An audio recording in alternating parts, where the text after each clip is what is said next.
Amb l'objectiu que l'eslògan Blanes, ciutat educadora, esdevingui una realitat, la candidatura d'Unitat Popular de Blanes ha organitzat avui un debat obert.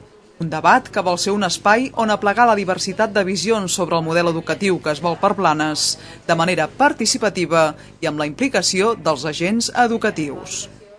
Una mica nosaltres el que volíem pretendre és, des de Blanes ja hi ha un projecte interessant, que és el de Blanes Ciutat Educadora.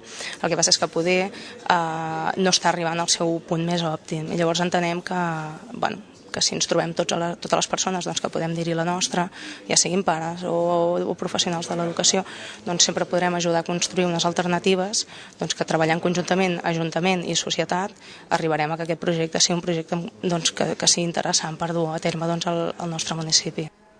En aquest sentit, des de la CUP asseguren que perquè Blanes esdevingui aquesta ciutat educadora han de confluir tots els agents implicats en l'educació per tal de treballar en xarxa. Un procés llarg que tot just avui s'inicia amb la diagnosi que s'ha començat a dibuixar amb les aportacions dels assistents al punt de trobada. Aquestes primeres conclusions les aniran recollint en el que serà la web del projecte educatiu del municipi.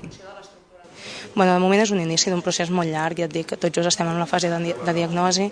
La és elaborar una pàgina web on tothom pugui dir-hi una mica la seva i on a llarg termini, no dic que sigui una cosa que passi ni aquest any ni l'any que ve, sinó que és un procés llarg, es pugui arribar a construir això, un projecte real de Blanes Ciutat Educadora on tot el poble estigui conscienciat de la importància que té l'educació, tant des de l'escola com la família com el lleure.